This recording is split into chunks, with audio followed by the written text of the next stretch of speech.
Right, this is a follow-on video to the previous testing video. This video is going to show the tests which failed slash partially failed now working after some minor tweaks and fixes. I'll show you them as I go. So to quickly cover which ones passed and failed, we had one partial failure and one failure outright on FRM Warnings Manager and one partial failure on FRM Warn. Let's go through the ones on FRM Warnings Manager. We'll cover the partial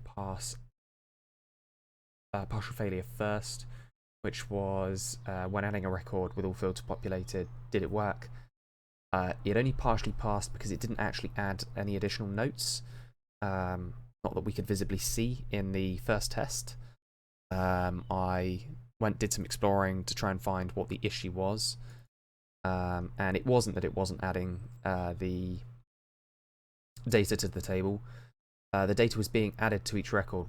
We were adding additional notes to each record, but what wasn't happening was they weren't being displayed in the list view that we were looking at. So it seemed to us like they weren't being added.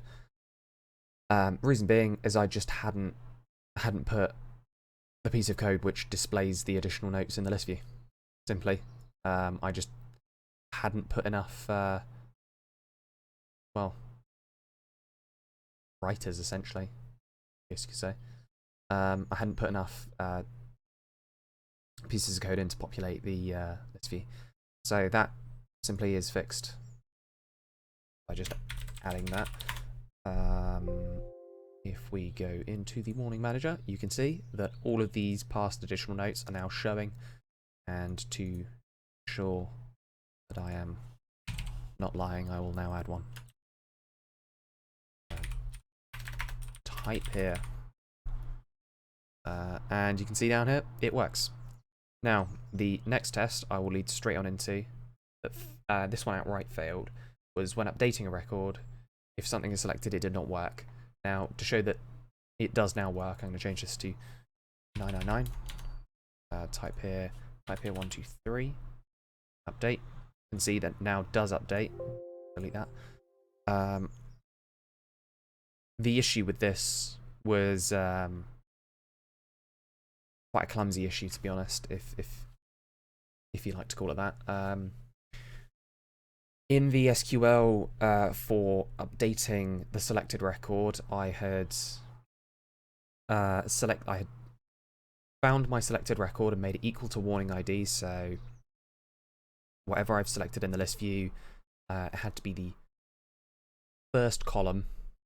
Whatever data was in the selected record first column was equal to warning ID. So that is the warning ID. And then what I'd gone and done was, in the actual SQL, this where clause was not warning ID, it was in fact user ID. So I was comparing essentially my what I wanted to be my primary key, which is warning ID, with a foreign key within the record, which was user ID. And if we go into warnings, we can see user ID is the foreign key from the users table, and warning ID is the unique key to each record. So I was comparing, for example, it could have been user ID 80 something odd, and I was comparing that. I was trying to find user ID something 80 something when there were only 40 odd warning records or something like that, and there wasn't a warning ID which was 80 something. So it just couldn't update anything essentially. So simply to fix that, all I did was change user ID to warning ID, and as you saw previously, it worked. So they were two fairly clumsy, easy fixes to implement on the Warnings Manager. So that now works fully. And to follow on from that, we go into the final partial failure of the program, which was in FRM user warn. This partial failure was also relating to updating, actually. It was that when I tried to update the server for a given warning, so if we go ahead and show that, if I tried to change this server for, let's say, warning ID 72, it could update everything else, but it could not update the server for some unknown reason. After a little bit of kind of trial and error, I found out that if I deleted, say, yeah, if I deleted and remade that record, essentially, with the different server, then it worked. So from there, I started looking into what was causing this issue, and I pinpointed it down to one of the connecting tables, which is, as shown here, warning rule.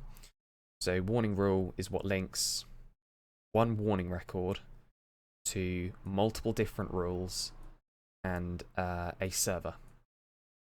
So user A has been given warning X and has broken rules G, H, and F on server Y.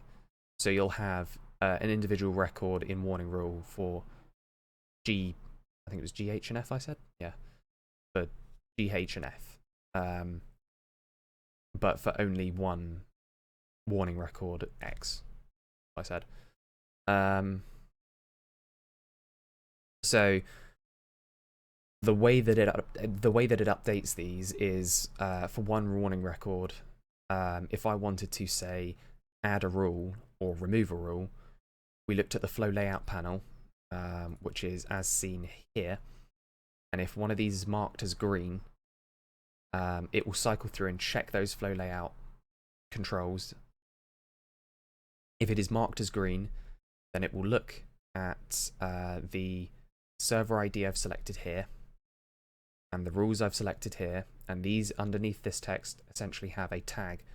That tag is the rule ID, and I'll also have a warning. If I'm updating, I'll have a warning ID selected, as you can see here. It will look for the record with, well, it won't look for a record, it will create a record. Say if I selected a new rule, it will create a record with warning ID 72, rule ID X, and server ID Y. But that was how I updated. I updated by either deleting or removing records, but only for rules, if that makes any sense. So what I never did was added any SQL which actually physically updated records. Say if I only wanted to change the server, it would only add or delete relating to whether a rule had been changed.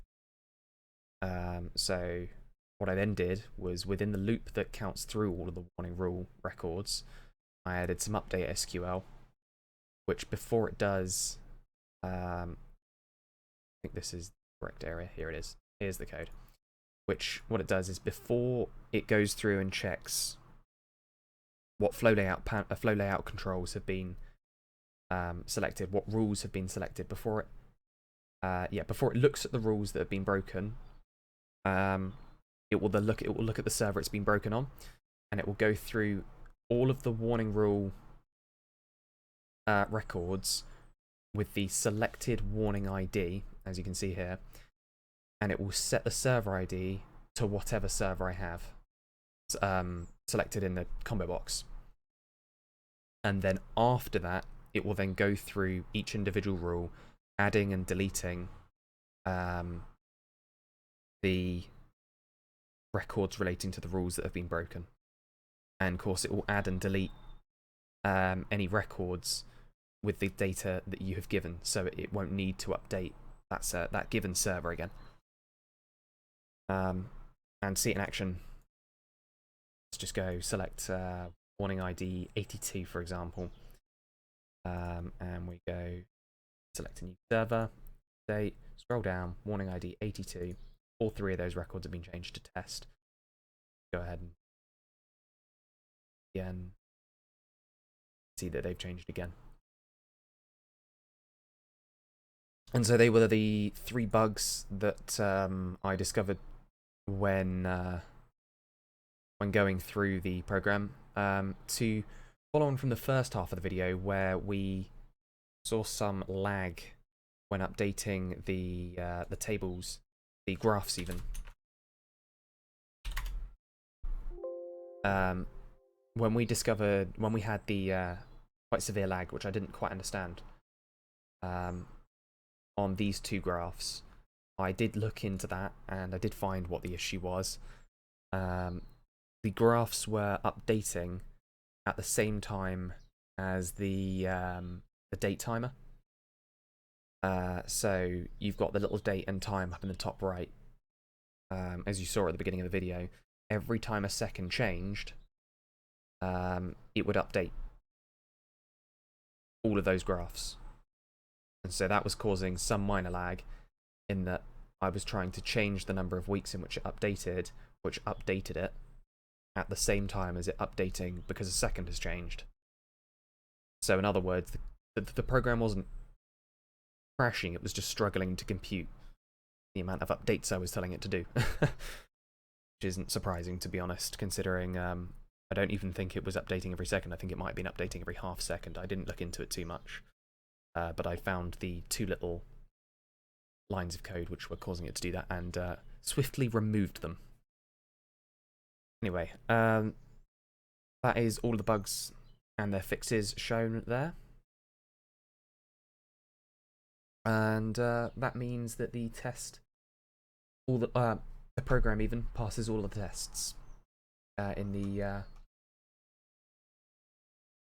test plan. So yeah, it's always good news.